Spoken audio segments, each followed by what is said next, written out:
¿Alguna vez se han sentido fuera de lugar, solos en su propia casa, rodeados de aquellos a quienes llaman familia?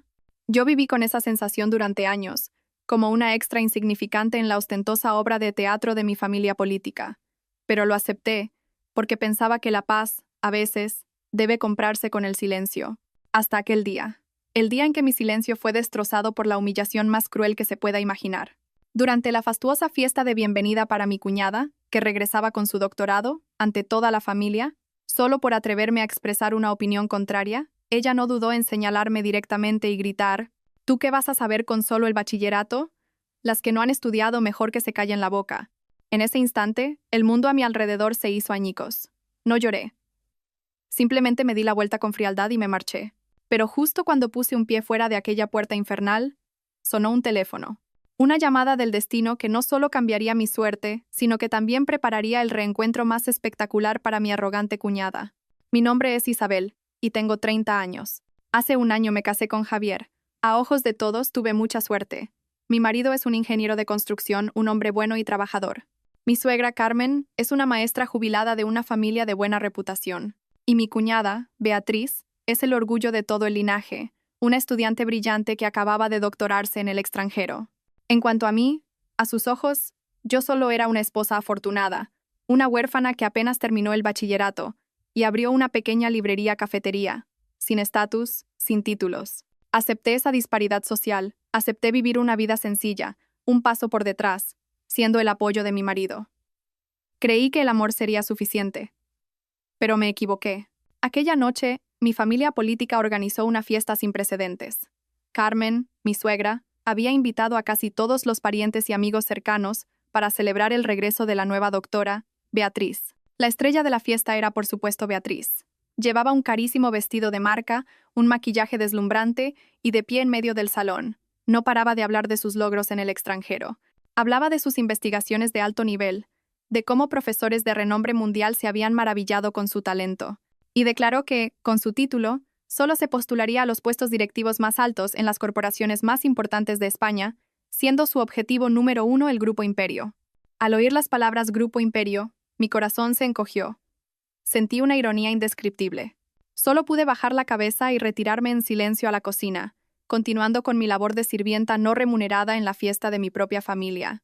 Todo podría haber transcurrido sin incidentes en mi papel de siempre si no hubiera sido por aquella fatídica discusión. Cuando la fiesta estaba a punto de terminar, un amigo de Javier, que también era socio comercial, le preguntó por sus planes futuros. Javier compartió honestamente que su empresa quería licitar para un pequeño proyecto dentro de una cadena de proyectos de un gran conglomerado, pero que los requisitos eran muy estrictos y no se sentía muy seguro. Todos empezaron a opinar. Como esposa, sentí que era mi deber aconsejarle sinceramente. Cariño, creo que para las grandes corporaciones, lo que importa no es solo el precio de la licitación, sino también la seguridad y la reputación. En lugar de centrarte solo en bajar el precio, podrías enfatizar las soluciones de seguridad laboral, los plazos de ejecución y las garantías post-obra. Creo que eso podría ser un punto a favor. Solo dije eso, basándome en la experiencia que me habían enseñado. Pero nunca imaginé que mis palabras serían como una cerilla encendida en el barril de pólvora del orgullo de mi cuñada. Beatriz, que hasta ese momento había estado mirando su móvil con aire de superioridad, levantó la cabeza de golpe. ¿Qué estás diciendo? Su voz era afilada. ¿Seguridad laboral? ¿Garantías post-obra? ¿De dónde sacas esas ideas de mercadillo? ¿Crees que a una gran corporación le importan esas menudencias? A ellos solo les importan los beneficios y la visión estratégica. De repente, toda la fiesta se quedó en silencio. Todas las miradas se clavaron en nosotras. Me quedé helada ante su ataque malicioso. Se volvió hacia mí, con los ojos echando chispas, y soltó la frase final. La frase que aniquiló la última gota de paciencia que me quedaba. ¿Tú qué vas a saber con solo el bachillerato? Las que no han estudiado, mejor que se callen la boca. En ese momento, sentí que mis oídos zumbaban. Todos los sonidos a mi alrededor desaparecieron. Solo veía el rostro de Beatriz, rojo de ira.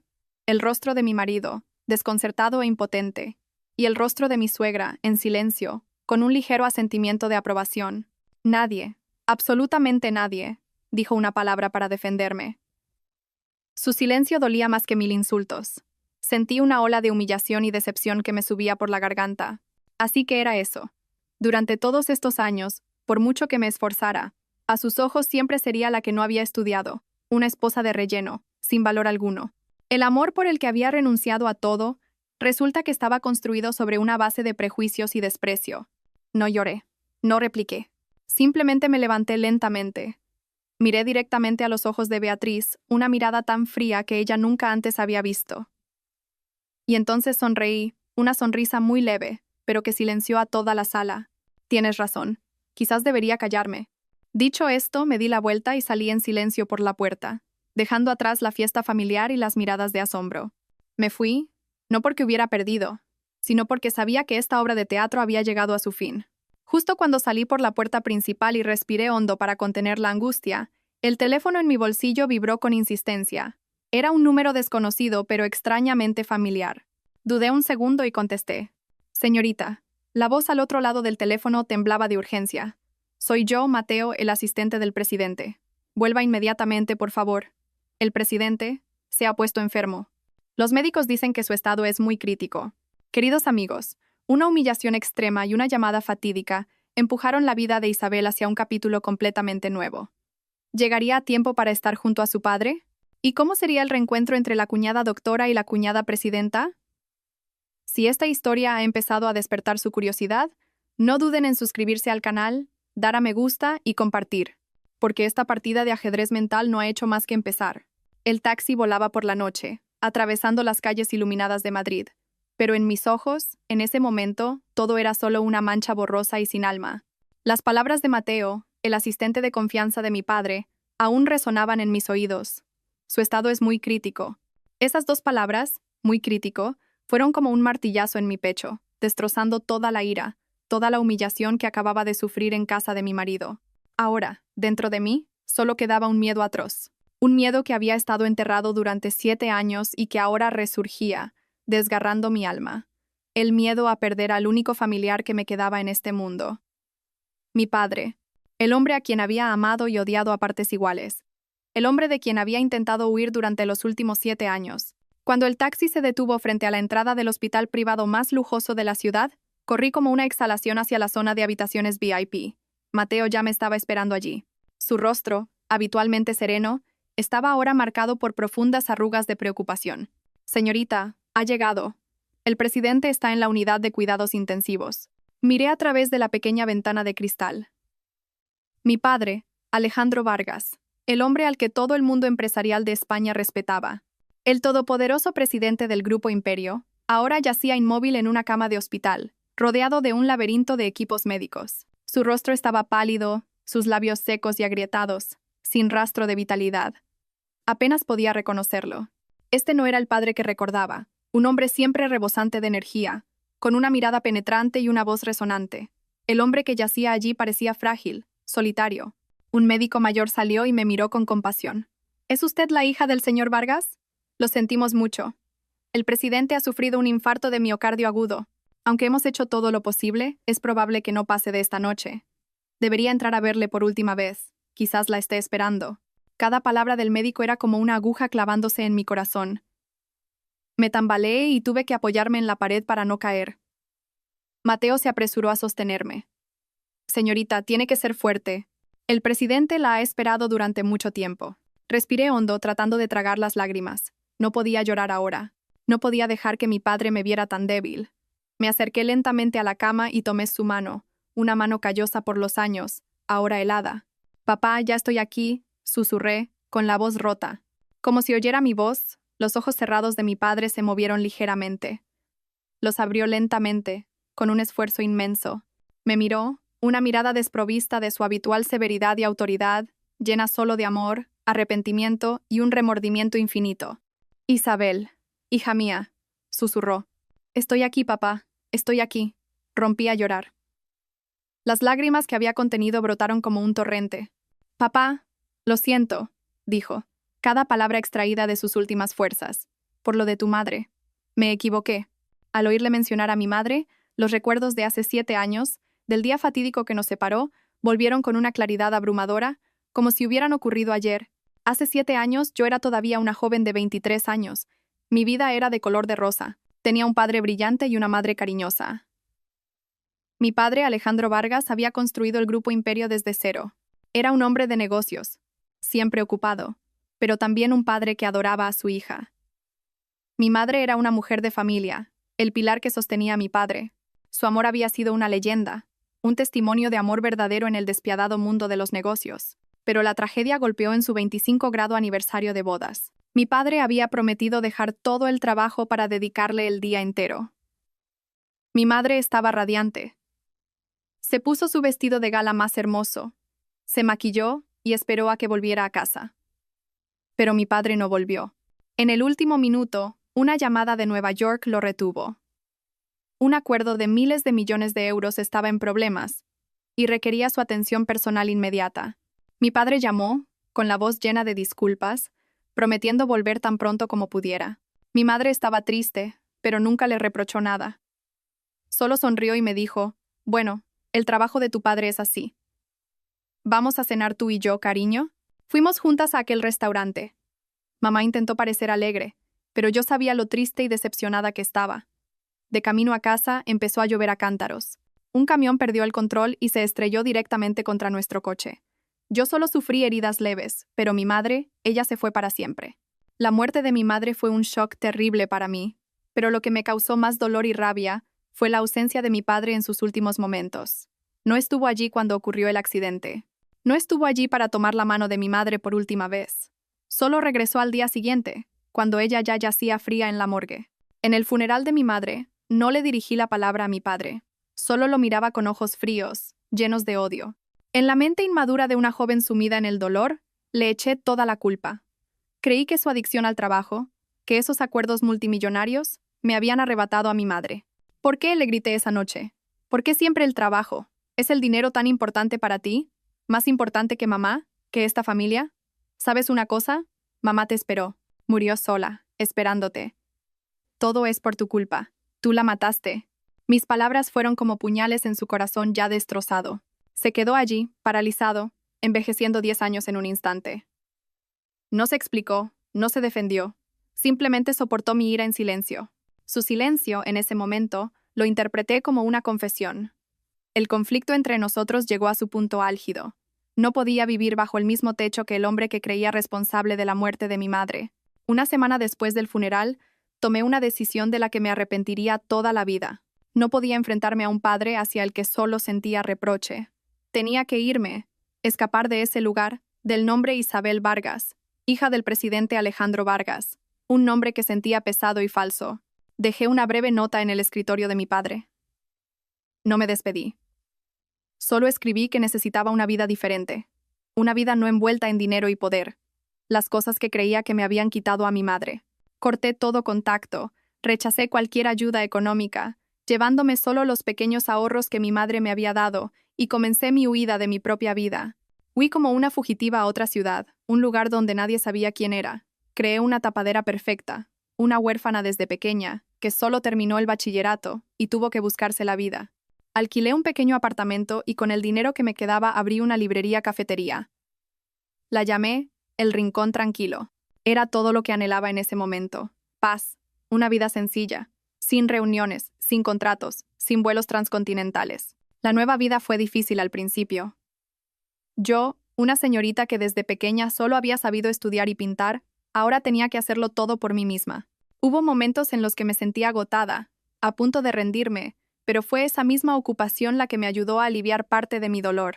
Encontré la alegría en las pequeñas cosas. Un lote de café recién tostado, un cliente habitual que pasaba cada mañana, o una tarde sentada en silencio leyendo en el espacio tranquilo que yo misma había creado. Y entonces Javier entró en mi vida, en una tarde lluviosa como esa. Era el ingeniero supervisor de una obra cerca de mi local. Entró para resguardarse de la lluvia y se convirtió en un cliente habitual. No se parecía a los hombres que había conocido en el mundo de la alta sociedad. No era ostentoso ni presumido. Era amable, genuino, un poco torpe, pero muy cálido. Le gustaba sentarse en un rincón a leer libros de historia. Decía que le encantaba el ambiente tranquilo, el olor a café y a libros viejos. Empezamos a hablar, al principio solo conversaciones triviales, que poco a poco se hicieron más profundas. Le conté mi historia inventada, la de una huérfana que tuvo que emprender por su cuenta. Él se compadeció y admiró mi fuerza. A su lado encontré la verdadera paz. No le importaba quién era yo ni qué tenía, solo le importaba mi persona. Nuestro amor surgió de forma natural, como un arroyo fresco que regaba mi alma seca y llena de cicatrices.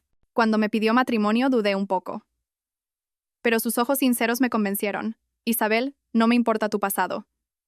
Solo sé que amo a la persona que eres ahora y quiero caminar contigo hacia el futuro.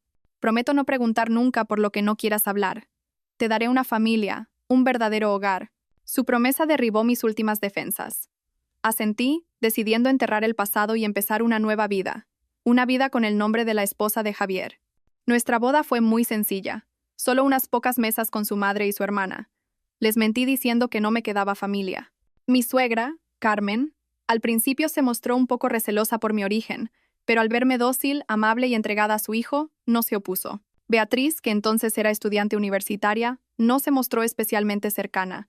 Solo me miraba con una mezcla de curiosidad y escrutinio. Después de casarme, vendí la librería cafetería. Quería dedicarme por completo a ser una buena esposa y nuera. Vivíamos en un pequeño piso que Javier había comprado a plazos.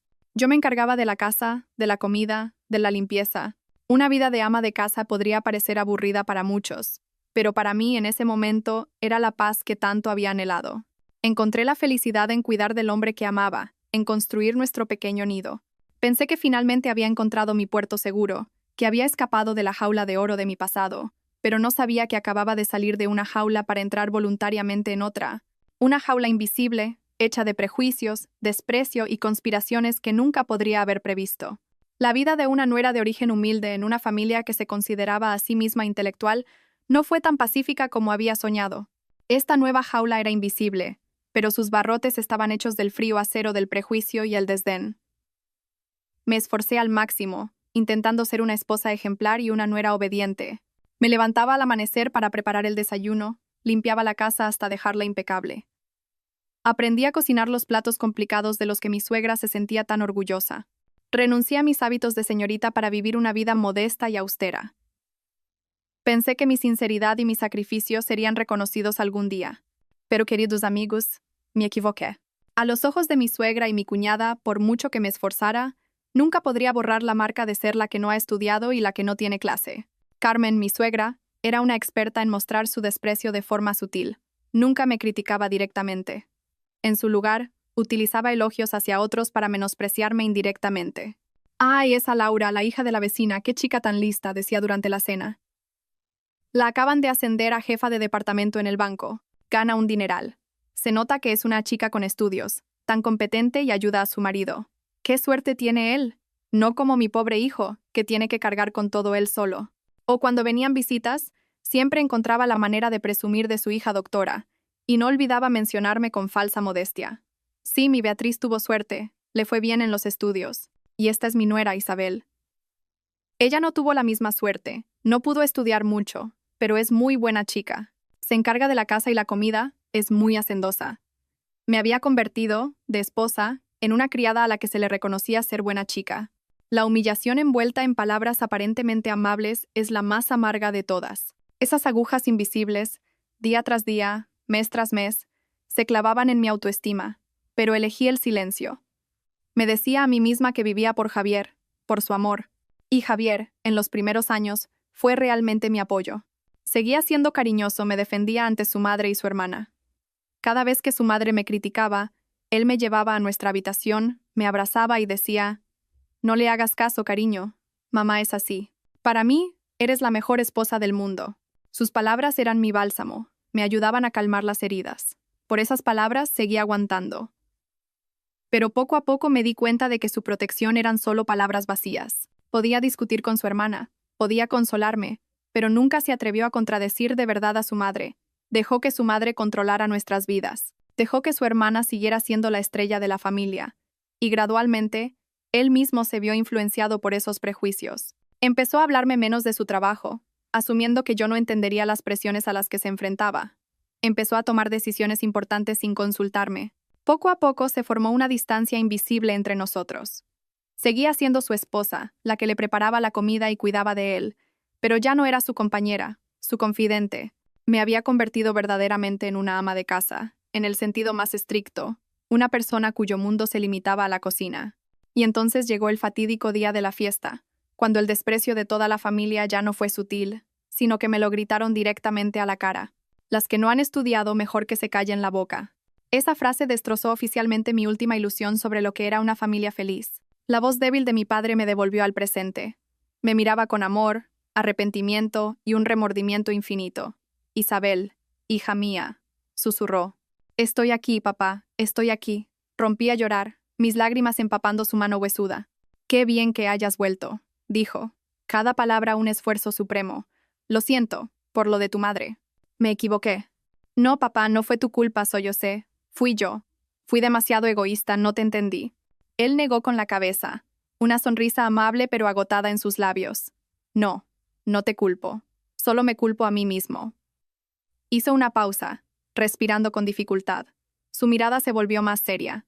Isabel, no me queda mucho tiempo. ¿Me prometes una cosa? Dime, papá.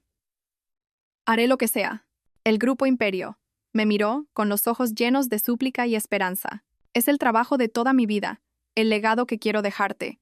Estoy demasiado cansado. ¿Puedes hacerte cargo tú? Eres la única en quien puedo confiar. Sus últimas palabras eran una orden, pero también un encargo sagrado. Miré sus ojos, que perdían lentamente su luz. Miré al hombre que había dedicado su vida a construir un imperio, solo para terminar solo en una cama de hospital. Todo el resentimiento, todos los reproches dentro de mí se desvanecieron por completo. Me di cuenta de que huir de mi identidad no era la forma de encontrar la paz. Solo era egoísmo. La verdadera paz solo llega cuando nos atrevemos a enfrentar, a asumir nuestras responsabilidades. Apreté su mano con fuerza. Mi voz por primera vez en 7 años sonó firme y fuerte. No te preocupes, papá. Te lo prometo. Volveré. Me haré cargo del Grupo Imperio. No dejaré que el trabajo de tu vida se derrumbe. Haré que te sientas orgulloso. Al oír mi promesa, una sonrisa de satisfacción apareció en su rostro. Parecía haberse quitado un último peso de encima. La mano que sostenía la mía se relajó lentamente. El monitor cardíaco a su lado pasó de líneas onduladas a una línea recta y plana, acompañada de un pitido largo e interminable. Mi padre se había ido. Pero se fue en paz, sabiendo que su hija, finalmente, había madurado. Esa noche no me moví del hospital. Me senté en silencio junto a mi padre, sosteniendo su mano ya fría hasta el amanecer. Las lágrimas se habían secado, el dolor se había asentado, dando paso a una determinación fría como el acero. La promesa junto a su lecho de muerte ya no era solo un último deseo. Era un pacto, una misión que debía cumplir. No solo estaba heredando una corporación, estaba heredando la vida entera, la pasión de un gran padre al que le debía una disculpa. La obra de la esposa humilde había llegado a su fin. Isabel Vargas, la hija del presidente Alejandro Vargas, después de 7 años de exilio, había regresado oficialmente. El funeral de mi padre se celebró con una solemnidad acorde a su estatus. Toda la élite empresarial y política del país vino a presentar sus respetos. Durante los días del funeral permanecí de pie junto a su ataúd, vestida de luto, con el rostro impasible, sin derramar una sola lágrima. Mi calma aterradora sorprendió a todos. Algunos decían que era fría como el hielo, otros me admiraban, diciendo que había heredado el temple de una líder. No me importaba. Sabía que las lágrimas eran un lujo en ese momento. Ya no tenía tiempo para ser débil. Después del funeral, se convocó una reunión de emergencia del Consejo de Administración. El propósito era anunciar el testamento de mi padre y elegir al nuevo presidente. El Grupo Imperio estaba como una serpiente sin cabeza. Los miembros del Consejo, los vicepresidentes, los directores ejecutivos, estaban todos increíblemente preocuposos. Sabían que mi padre solo tenía una hija, pero esa hija había desaparecido durante 7 años, y a sus ojos, probablemente no era más que una señorita débil e ignorante de los negocios. Se habían preparado para una lucha de poder, una batalla por la silla vacante. Entré en la sala de reuniones, todavía con el vestido negro del funeral. Todas las miradas se posaron en mí, una mezcla de curiosidad, escrutinio y un desprecio apenas disimulado. Me miraban como a una niña perdida en un mundo de gigantes. Mateo, el leal asistente de mi padre, me asintió con la cabeza, un gesto lleno de confianza. La reunión comenzó. Mateo, como apoderado, se levantó y dijo con voz solemne: Señoras y señores, según el testamento y el último encargo del difunto presidente Alejandro Vargas, a partir de hoy, todo el poder ejecutivo y el cargo de presidenta del Consejo de Administración del Grupo Imperio serán transferidos oficialmente a su única heredera, la señorita Isabel Vargas. Un silencio sepulcral se apoderó de la sala, seguido de murmullos que crecían en volumen. Un vicepresidente, el señor Robles, un veterano con gran ambición, se levantó para protestar. Señor Mateo, respetamos profundamente el deseo del difunto presidente, pero entregar un conglomerado como Imperio a una joven que ha estado alejada del mundo de los negocios durante 7 años y no tiene experiencia, ¿no es una decisión demasiado arriesgada? Tememos que no pueda asumir esta responsabilidad. Sus palabras obtuvieron el apoyo de muchos otros. Empezaron a agitarse, a presionar, queriendo que renunciara o al menos aceptara un cargo honorífico sin poder real. Todos pensaron que me asustaría, que dudaría, pero no lo hice. Me levanté en silencio y caminé hacia el asiento principal, la silla en la que mi padre se había sentado durante décadas. Miré a toda la sala. Mis ojos ya no eran los de la joven de 23 años, sino los de alguien forjado con una voluntad de hierro. Gracias por su preocupación, dije. Mi voz era clara, firme y llena de autoridad, acallando todos los murmullos. Entiendo sus dudas. Es cierto, en los últimos 7 años no he estado aquí. Pero eso no significa que no sepa nada. Le hice una señal a Mateo para que proyectara un informe. Este es un análisis de la situación operativa del grupo en los últimos 3 años. Los beneficios, aunque siguen creciendo, se han ralentizado. Los costes operativos están aumentando.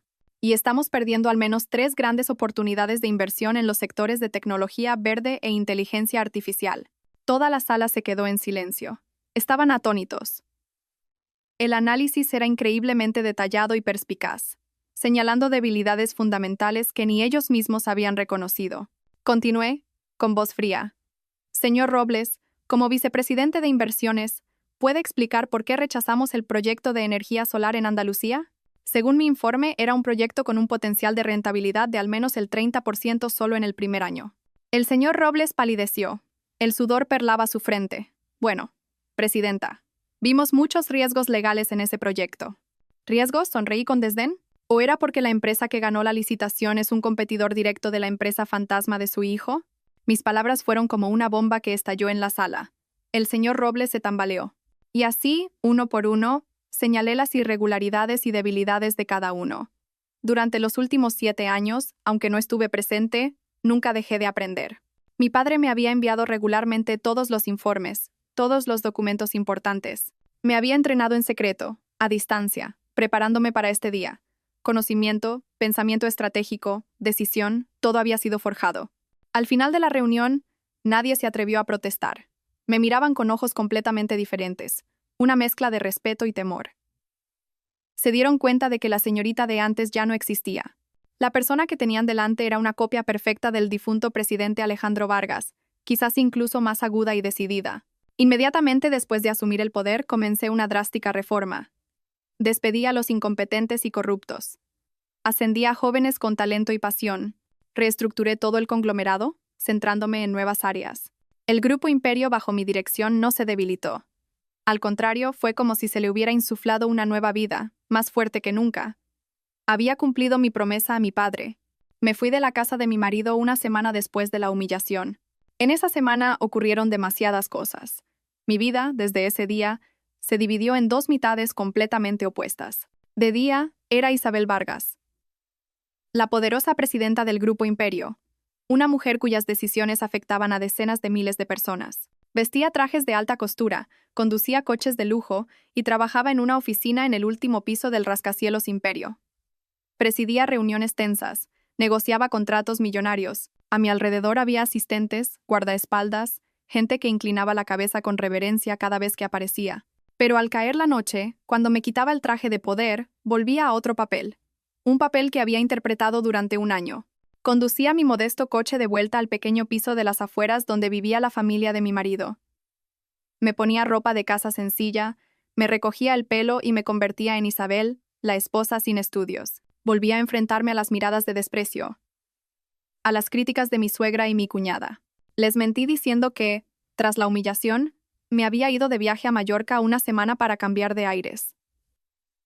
También les informé de que había encontrado un trabajo de administrativa en una pequeña empresa. Se creyeron la historia, incluso con cierta satisfacción. Carmen, mi suegra, me dijo con tono condescendiente.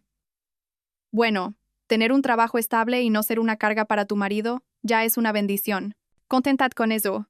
Beatriz, después de la tormentosa fiesta, también se mostró más magnánima. Ya no me insultaba directamente. En su lugar, adoptó una forma más sutil de desprecio. La lástima.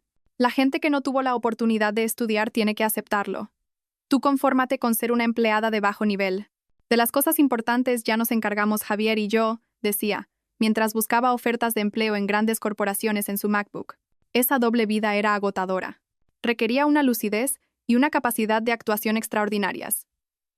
Había días en que, justo después de terminar una tensa reunión del consejo, al llegar a casa tenía que meterme inmediatamente en el papel de esposa dócil y escuchar a mi suegra quejarse de que había comprado verduras que no estaban frescas. Había momentos en los que estaba en mi estudio secreto revisando informes financieros de cientos de millones de euros, y Beatriz entraba de repente, arrojándome ropa sucia. Ya que no haces nada, lávame este vestido a mano.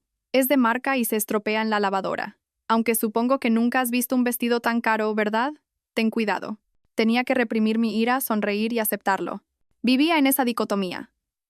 Pero no me rendí, porque sabía que era una prueba que debía superar. Quería ver cómo era realmente la familia a la que una vez había amado. Quería ver, cuando yo no era más que una esposa corriente, hasta qué punto era profundo el amor que Javier sentía por mí. Y lo más importante, estaba esperando. Esperando una oportunidad, un acto final que sabía que, tarde o temprano, llegaría. El acto en el que mi arrogante cuñada doctora se enfrentaría a su cuñada sin estudios en un papel que nunca podría haber imaginado. Javier, mi marido, era el único que me hacía sentir un poco de culpa. No sabía nada de mi verdadera identidad. Después de que me fuera de la fiesta y durante los días del funeral de mi padre, se mostró increíblemente arrepentido. Me pidió perdón, regañó a su hermana, pero su arrepentimiento no fue más allá. Seguía siendo débil, sin atreverse a contradecir a su madre y a su hermana. Cuando le mentí sobre haberlo perdido todo, vi una fugaz decepción en sus ojos, aunque intentó ocultarla. Seguía tratándome bien, pero sentía que su amor ya no era el mismo. Quizás, en el fondo, también se había visto afectado por los prejuicios de su familia, y había empezado a sentir que su esposa sin estudios ya no estaba a su altura. Acepté todo, lo consideré la prueba final para nuestro matrimonio. La obra de la vida continuaba, y yo esperaba pacientemente el día del telón final. Mientras yo luchaba con mi agotadora doble vida, al otro lado del campo de batalla, mi cuñada, la nueva doctora Beatriz, comenzaba su viaje para conquistar su sueño de grandeza. Regresó a España no solo con un prestigioso título, sino también con una arrogancia y una ambición que no ocultaba. Declaró que, con su talento, merecía un puesto a su altura, una posición que hiciera que todos la miraran con admiración. Y su objetivo no era otro que el Grupo Imperio. Esta elección fue tanto una coincidencia como una inevitabilidad. Coincidencia, porque Imperio era el conglomerado más grande, el sueño de cualquier profesional talentoso. Pero también inevitabilidad, porque justo después de que yo asumiera el cargo, mi drástica reforma había creado una ola de contratación de personal de alto nivel sin precedentes.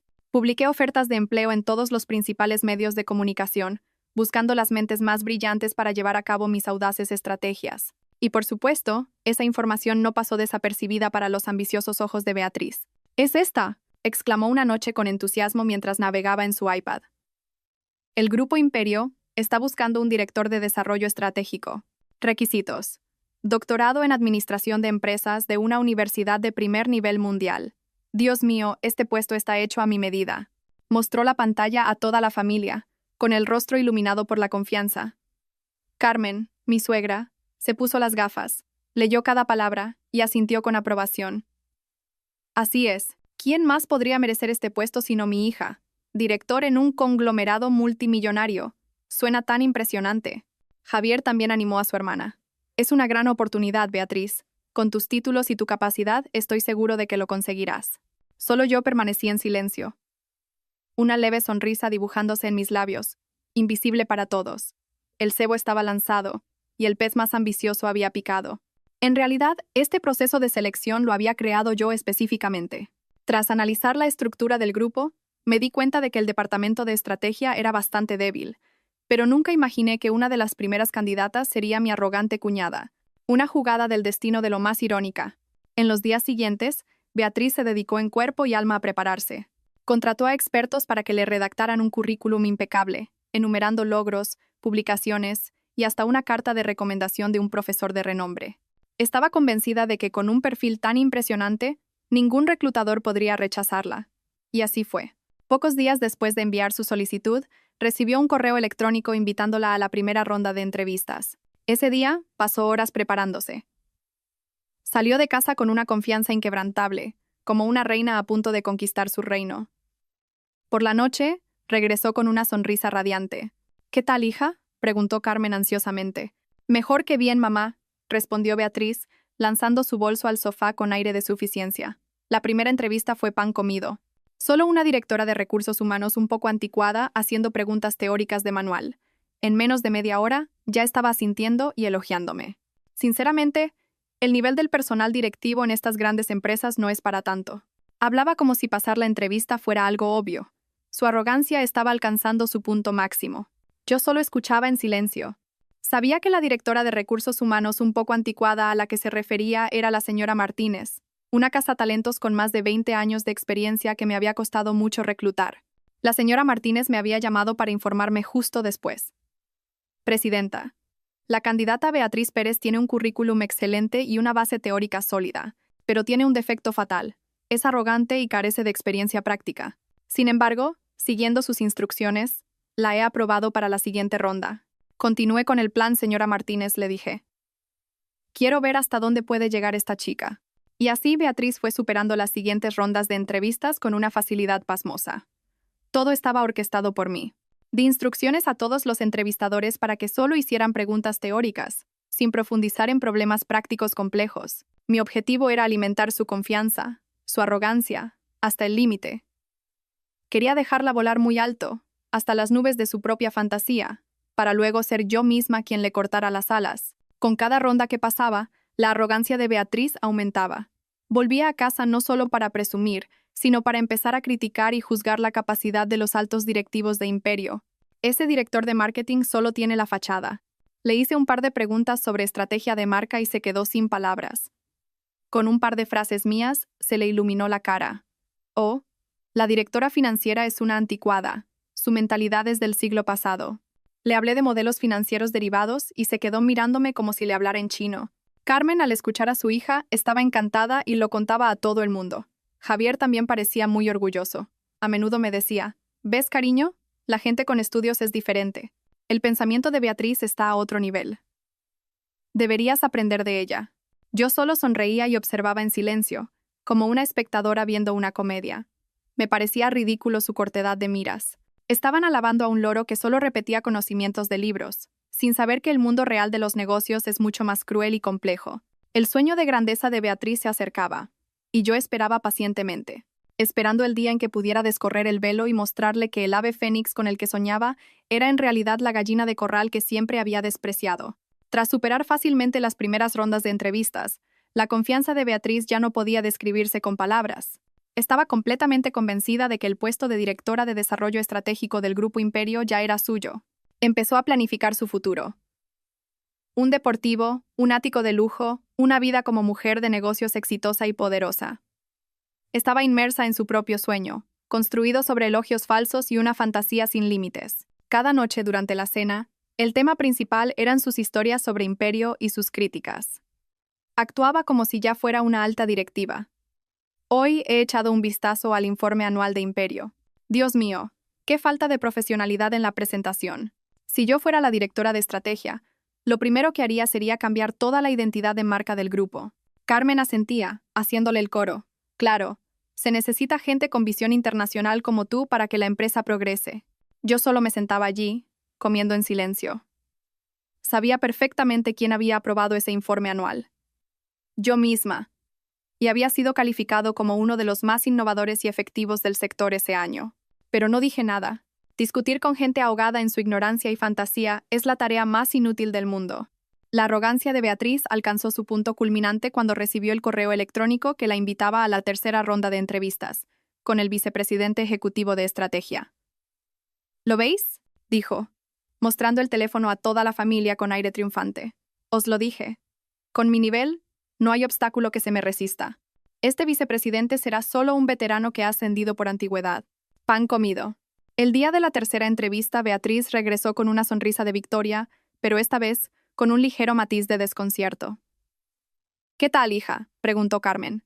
Bueno, nada difícil, respondió Beatriz, aunque su voz ya no sonaba tan altiva. Ese vicepresidente es bastante astuto. No preguntó mucho sobre teoría. En su lugar, me planteó un caso práctico sobre la entrada de Imperio en el mercado europeo y me preguntó por la estrategia. Le expuse todo lo que había aprendido sobre el análisis DAFO, la matriz BCG. ¿Y qué dijo él?, preguntó Javier, curioso. No dijo nada, frunció el ceño Beatriz.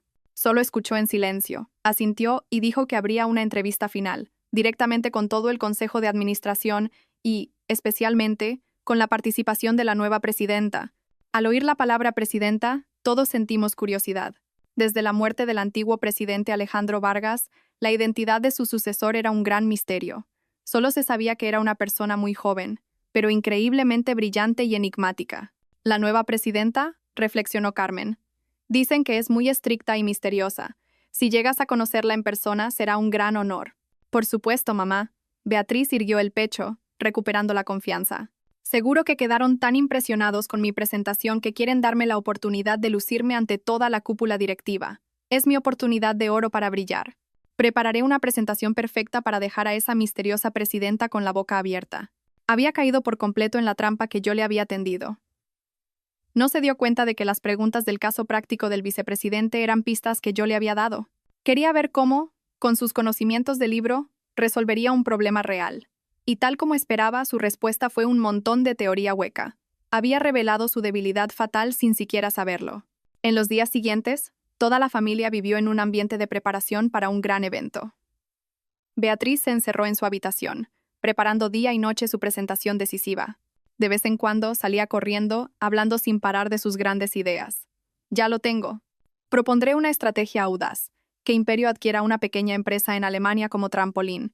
Ese es el pensamiento de un líder de verdad. Yo solo me sentaba allí bebiendo té en silencio y sonriendo para mis adentros. Conocía perfectamente esa audaz idea.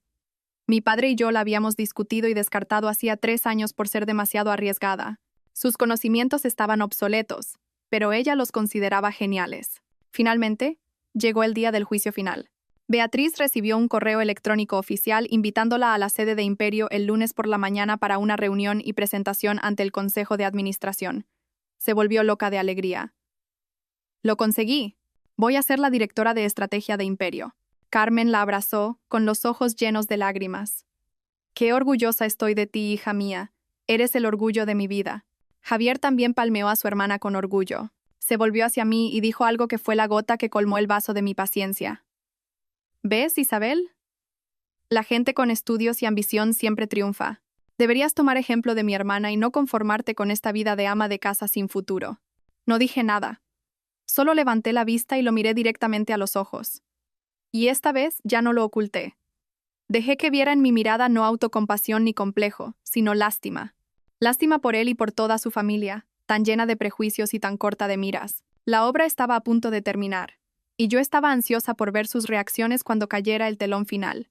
Los días previos a la entrevista final no fueron de ansiedad para Beatriz, sino una sucesión de autocomplacencia y halagos. Estaba completamente convencida de su propio talento, creyendo que nadie más merecía el puesto de directora de estrategia de Imperio. Sin embargo, a medida que investigaba más sobre la corporación, un personaje comenzó a despertar en ella no solo curiosidad, sino una extraña admiración.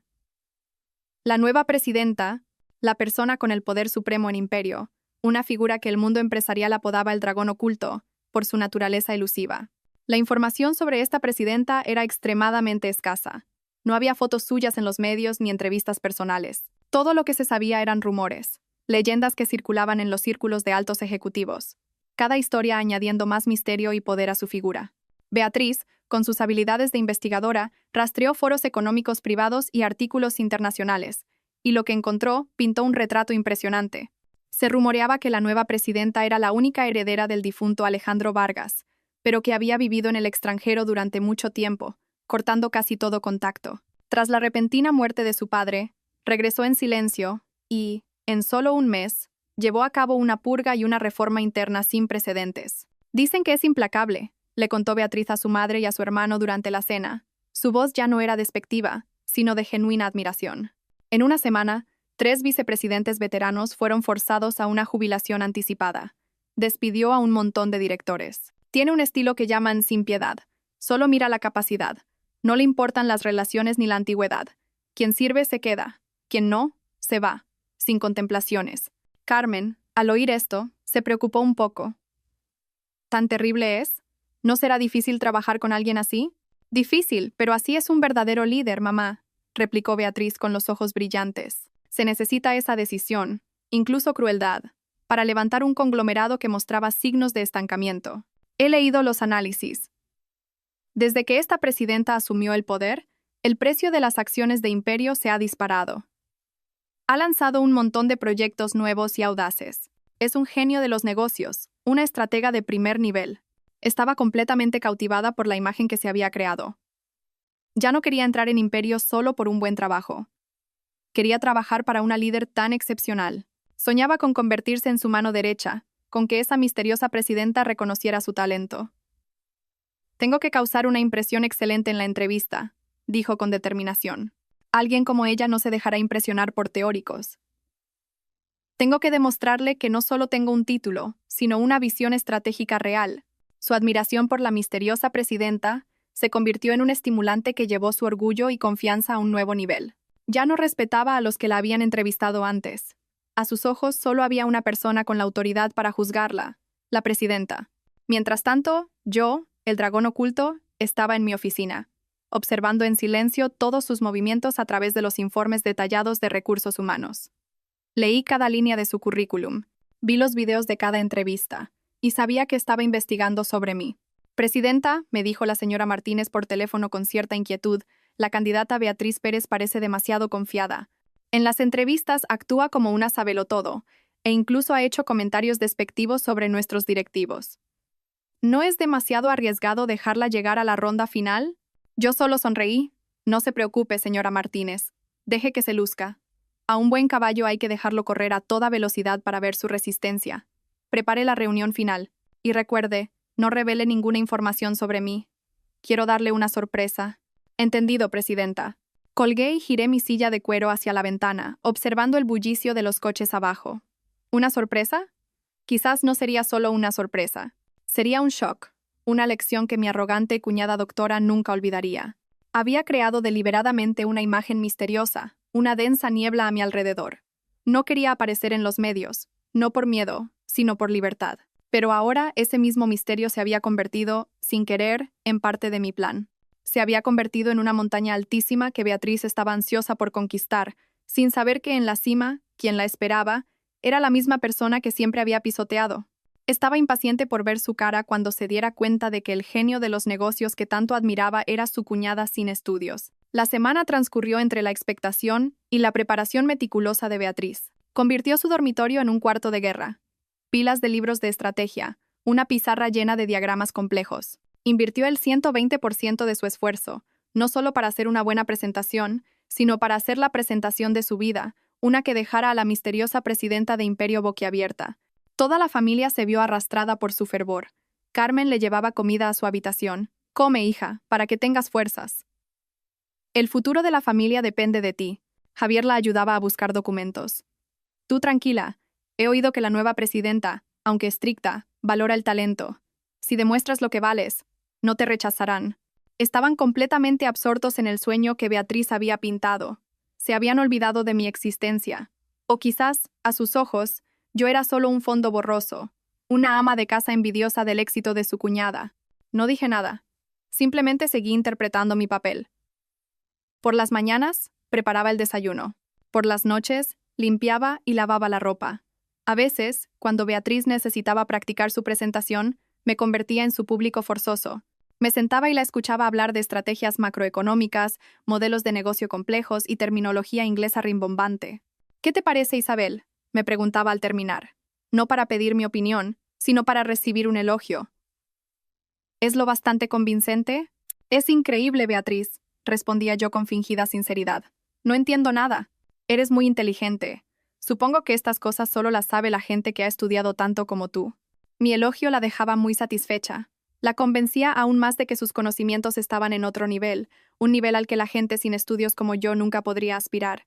Y entonces llegó el día que toda la familia esperaba.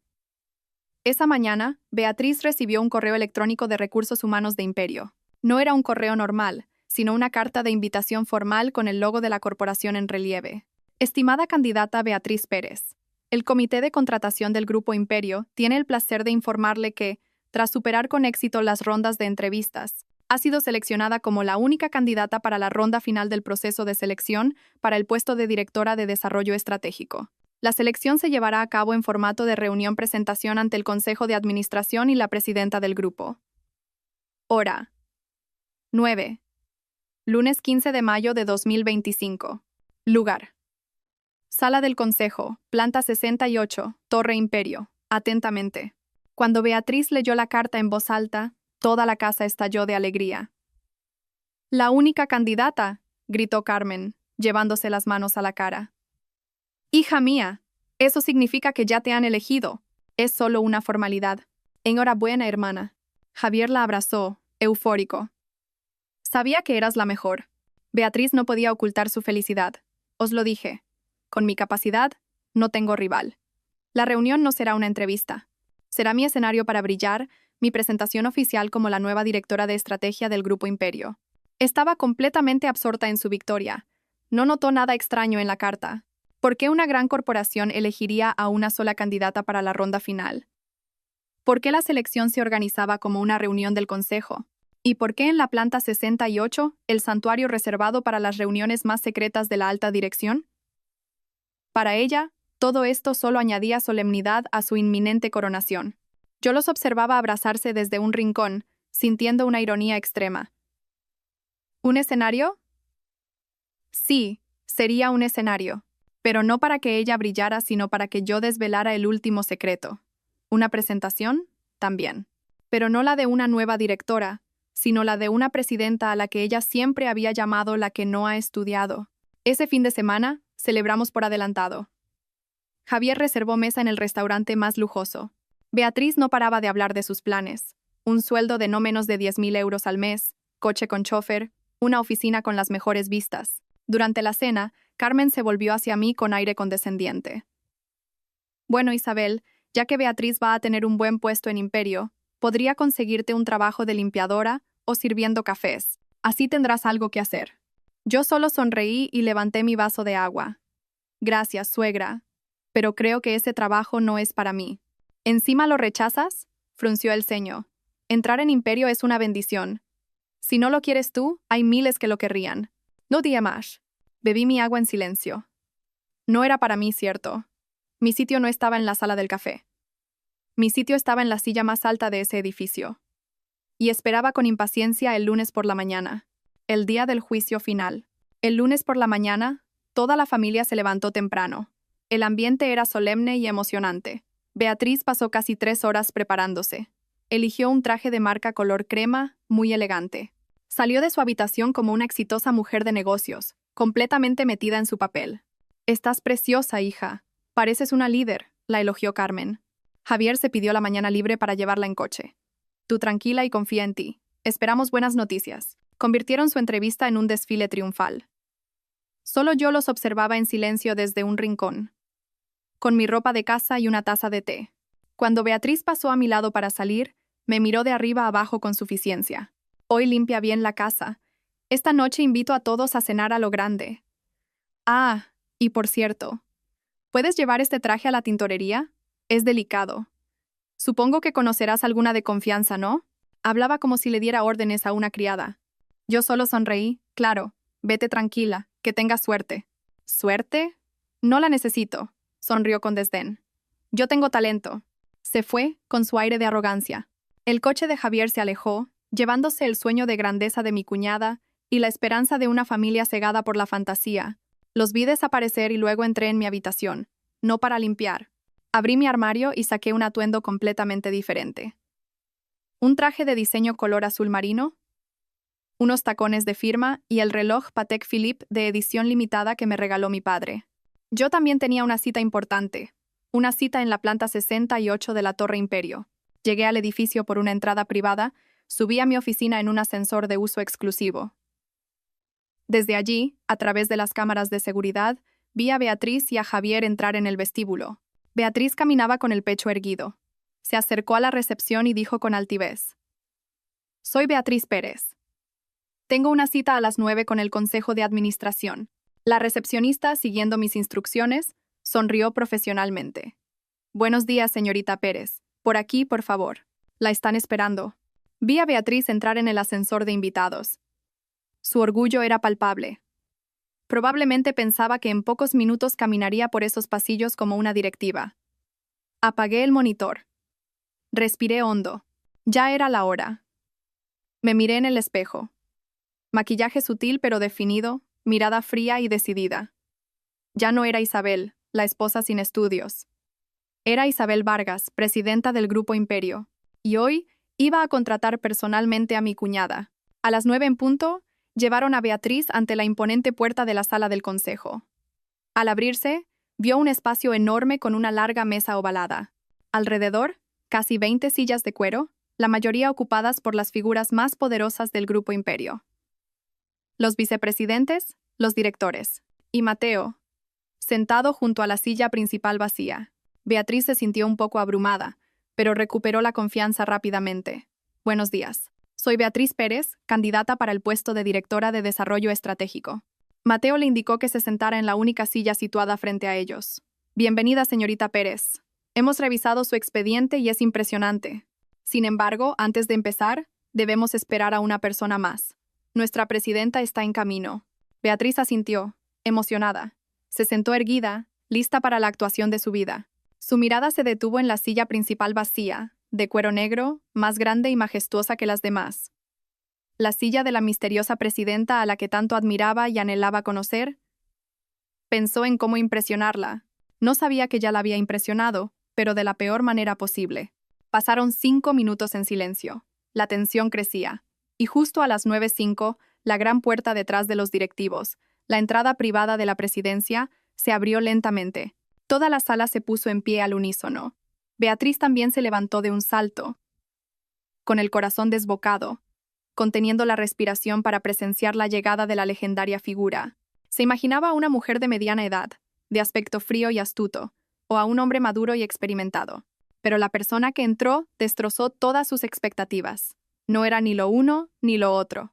Era una mujer joven, vestida con un impecable traje azul marino, que realzaba una figura esbelta pero poderosa. Su cabello oscuro, recogido en un moño elegante, revelaba una frente alta e inteligente. Su rostro, maquillado con sutileza, mostraba rasgos delicados, y sobre todo, unos ojos oscuros, profundos, que emanaban una frialdad, una agudeza y una confianza absolutas. La mujer caminó sobre sus tacones, con paso firme y decidido.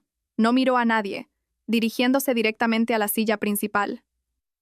Los miembros del consejo inclinaron la cabeza. Buenos días, presidenta. Beatriz se quedó petrificada, como si le hubieran echado un jarro de agua helada. No podía creer lo que veía. Esa cara, esa figura, esos ojos, le resultaban terriblemente familiares. Había visto esa cara todos los días durante el último año. Se había burlado de ella, la había humillado, la había despreciado. No, no puede ser. La mujer, ya sentada en la silla presidencial, levantó lentamente la cabeza. Su mirada recorrió la sala y se detuvo, clavándose directamente en los ojos de Beatriz. Una mirada vacía de emoción, fría, como si mirara a una completa desconocida. Y entonces, habló. Una voz clara, familiar, pero con un tono de poder aterrador. Señorita Pérez, un placer conocerla finalmente. Soy Isabel Vargas, presidenta del Grupo Imperio. Por favor, tomen asiento. Isabel Vargas. El nombre fue como un rayo que fulminó el cerebro de Beatriz. Todo su mundo se hizo añicos. Su cuñada sin estudios, a la que siempre llamaba cateta y mantenida, la persona a la que, hacía solo unas semanas, le había gritado que se callara la boca. Ahora estaba sentada en la silla presidencial de un conglomerado multimillonario, justo delante de ella. Tú, balbuceó Beatriz. Sus piernas temblaron, a punto de desplomarse. Su rostro se quedó blanco como el papel, el sudor frío le corría por la frente. Temblaba de pies a cabeza, incapaz de articular una palabra coherente. La miré, vi su estado patético, sin sentir ninguna satisfacción. Solo una ironía infinita. ¿Qué ocurre, señorita Pérez? Continué con mi papel, mi voz profesional y serena. No parece encontrarse bien. ¿Necesita un vaso de agua? Los miembros del consejo se miraban, desconcertados. Solo veían que la brillante candidata doctora de antes parecía a punto de desmayarse. No, no, gracias. Consiguió negar con la cabeza, sin dejar de temblar. Yo. Si está lista, la interrumpí, sin darle tiempo a recuperarse. Podemos comenzar la reunión. Según el programa, tiene 15 minutos para presentar su estrategia de desarrollo. Adelante. Señalé la gran pantalla, donde ya estaba proyectada la primera diapositiva de su presentación, Visión Estratégica para PIMES. El título, ahora, parecía la burla más cruel. Beatriz caminó tambaleándose hacia el atril. Cogió el mando a distancia, pero sus manos temblorosas casi lo dejan caer. Miró la pantalla, luego el guión que tan meticulosamente había preparado, pero su mente estaba en blanco. Todos los modelos, las estrategias, las cifras que se había aprendido de memoria se habían esfumado. En su cabeza, solo quedaba mi imagen, la imagen de su cuñada sin estudios sentada en la silla presidencial, y el eco de su propio insulto. «Puede empezar cuando quiera, señorita Pérez», la instó Mateo con severidad. Beatriz se sobresaltó. Intentó respirar hondo. Pulsó el botón para pasar a la siguiente diapositiva. Buenos. Buenos días, presidenta, señores del Consejo. Comenzó, con la voz temblorosa y rota. Hoy, tengo el honor de presentarles. No pudo continuar. Se había derrumbado por completo. El shock había aniquilado su confianza, su arrogancia y su razón. Allí estaba, en el atril, frente a la cúpula directiva de Imperio, pareciendo una niña perdida. El telón había caído de la forma más inesperada, y la verdadera tortura no había hecho más que empezar. El aire en la sala de reuniones era tan denso que se podía oír a Beatriz tragar saliva. Allí estaba, bajo los focos, pero con el rostro gris, sin vida. Era como una actriz que ha olvidado su guión justo antes del estreno. El consejo la miraba con una mezcla de confusión y decepción. La miré, vi su patética figura y sentí una profunda ironía. ¿Qué queda de una persona cuando se le arranca el caparazón de los títulos y las teorías del libro? Señorita Pérez, rompí el silencio. Mi voz todavía profesional, sin emoción. Quizás esté un poco nerviosa. No se preocupe. Si no está lista para su presentación, podemos cambiar el formato. Yo pregunto y usted responde. ¿Le parece? Mi oferta parecía una tabla de salvación. Beatriz asintió frenéticamente, aferrándose a ella. Sí, por favor. Gracias, presidenta. Pensó que sería más fácil. Se equivocaba. La tortura acababa de empezar. No le pregunté nada teórico. Sabía que ese era su punto fuerte. En su lugar, la arrastré al mundo real de los negocios. Un mundo lleno de crisis inesperadas y problemas sin solución en los manuales. Muy bien. Primera pregunta. Empecé, mirándola fijamente. Según su currículum, tiene un conocimiento profundo de modelos de gestión estratégica. Imagine que es la directora de estrategia de Imperio. Mañana nuestro mayor competidor, el grupo Antex, lanza un producto similar al nuestro, pero un 20% más barato. Al mismo tiempo, inician una campaña de desprestigio, difundiendo rumores falsos sobre la calidad de nuestros productos. Tiene 24 horas. ¿Qué haría? La sala guardó silencio. Era un caso del libro en el mundo empresarial, una crisis que cualquier líder debe saber manejar. Beatriz se quedó paralizada. Rebuscó en su memoria. Bueno. Presidenta, según el modelo de las 5 fuerzas de Porter, esto es una amenaza directa. Necesitaríamos hacer un análisis DAFO para... Sonreí con desdén. Señorita Pérez, no necesito que me recite la teoría. Eso lo encuentro en cualquier libro de texto. Necesito acciones. En 24 horas, ¿qué hace concretamente? ¿A quién convoca? ¿Cuál es su primera orden? ¿Qué le dice a la prensa? ¿Baja los precios? Si es así, ¿cuánto? ¿Cómo gestiona la crisis de confianza del cliente? Mis preguntas fueron rápidas, directas, sin dejarle escapatoria. Beatriz estaba abrumada. El sudor le corría por la frente. Yo convocaría una reunión de urgencia con marketing y ventas para discutirlo. ¿Discutir qué? ¿Y cuándo tendríamos resultados? La corté sin piedad. Mientras usted discute, nuestra cuota de mercado se evapora y nuestra reputación se destruye. Un líder estratégico toma decisiones, no solo discute. No tiene una respuesta, ¿verdad? Beatriz bajó la cabeza, avergonzada. Su silencio era la respuesta. Continué con la segunda pregunta, aún más difícil. Bien. En su propuesta sugiere adquirir una empresa en Alemania para entrar en el mercado europeo. Una idea interesante. Pero, ¿conoce la ley antimonopolio alemana? ¿Conoce las diferencias culturales en el entorno laboral entre Alemania y España? ¿Cómo las armonizaría? Y lo más importante, ¿sabía que la empresa que propone adquirir es, en realidad, ¿Una tapadera controlada por nuestro competidor? ¿El grupo Antex? Con esta última pregunta, no solo Beatriz, sino varios miembros del consejo se quedaron atónitos. Era información confidencial que solo unos pocos conocíamos. Beatriz estaba petrificada. No entendía cómo su cuñada sin estudios podía conocer información de inteligencia económica tan compleja. Toda su elaborada presentación era ahora una broma. Me levanté y caminé hasta quedar detrás de ella. Señorita Pérez, dije. Mi voz ya no era fría, sino genuinamente decepcionada. Un título es como una entrada. Le permite cruzar la puerta, pero para sobrevivir aquí dentro, necesita experiencia, agudeza y, sobre todo, humildad. Usted tiene conocimientos, pero no sabiduría. Es inteligente, pero no astuta. Ha sobrevalorado tanto su doctorado que creyó que le daba derecho a despreciar a los demás. Se equivocó Beatriz. Su mayor error no fue no saber responder a mis preguntas. Fue juzgar a una persona por su título. Volví a mi asiento. La entrevista ha terminado. Gracias por venir. Recursos Humanos le comunicará el resultado. Beatriz no pudo más. Rompió a llorar, un llanto de humillación y colapso. Salió corriendo de la sala, dejando tras de sí un silencio sobrecogedor. El orgullo de una doctora había sido aplastado por la cuñada sin estudios que siempre había despreciado. Beatriz llegó a casa destrozada. Se arrojó al sofá, sollozando. Carmen y Javier corrieron hacia ella, alarmados. ¿Qué ha pasado, hija? ¿Se acabó, mamá? Gritó entre lágrimas. Todo se acabó. Y entonces lo contó todo. Contó que la misteriosa presidenta de Imperio era yo. Contó cómo la había humillado públicamente. Carmen y Javier se quedaron paralizados. ¿Qué dices? ¿Isabel es la presidenta de Imperio? ¿Estás bromeando? No es una broma, gritó Beatriz. Es la verdad. Esa cateta que siempre has despreciado. Nos ha engañado a todos. La verdad explotó en la sala. Javier se tambaleó, recordando todas las veces que había menospreciado a su mujer. Justo en ese momento, la puerta se abrió y entré yo. Ya no era la esposa humilde. Llevaba el traje de poder de la entrevista. Dejé un sobre en la mesa. Es la demanda de divorcio, dije, con voz helada. Fírmala. Javier me miró, atónito. Isabel, ¿qué es esto? ¿De verdad eres?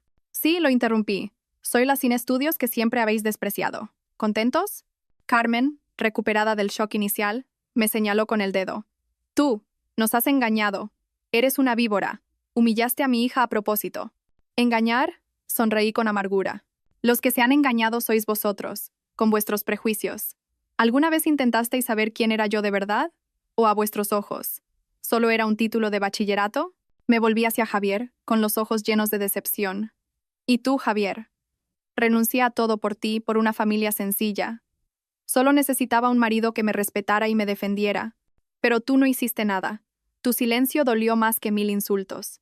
Me demostró que, en tu corazón, yo no tenía ningún valor. No, Isabel, no es así, intentó excusarse. Pero ya no quería escuchar. Se acabó. Firma los papeles. Os dejo el piso. A partir de ahora, no nos debemos nada. Me di la vuelta para marcharme. No me llevaba nada más que mi bolso. Llegué con las manos vacías y me iba igual. Pero no había perdido nada. Al contrario, me había reencontrado a mí misma. Javier, al verme decidida, se arrodilló y me abrazó las piernas. Isabel, no te vayas, por favor. Me equivoqué. Dame otra oportunidad. Me detuve y lo miré. Tenía una última elección. Perdonar a un marido débil y a una familia llena de prejuicios. O marcharme para vivir la vida que me pertenecía. La vida de Isabel Vargas. Me agaché y le quité suavemente las manos. Javier, las oportunidades no duran para siempre. Tuviste un año entero y no lo valoraste. Ahora es demasiado tarde. Salí por la puerta, sin mirar atrás ni una sola vez. No elegí el perdón. Elegí la libertad. Y así, queridos amigos, el dramático viaje de Isabel llega a su fin, dejándonos quizás con una sensación de satisfacción al ver la arrogancia vacía derrotada y el prejuicio castigado. Pero, más allá de eso, esta historia nos deja una profunda reflexión. No es solo una historia de venganza, es una lección sobre el verdadero valor de una persona, el peligro de la soberbia y el increíble poder de la humildad. La primera lección es una advertencia contra el prejuicio. Beatriz representa a aquellos que usan los títulos académicos como única medida del valor humano.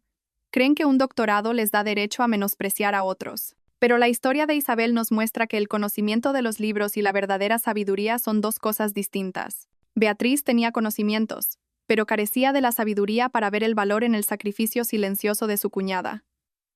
Su arrogancia la convirtió en el hazmerreír, un fracaso en el campo que creía dominar. Nos recuerda que nunca debemos juzgar un libro por su portada.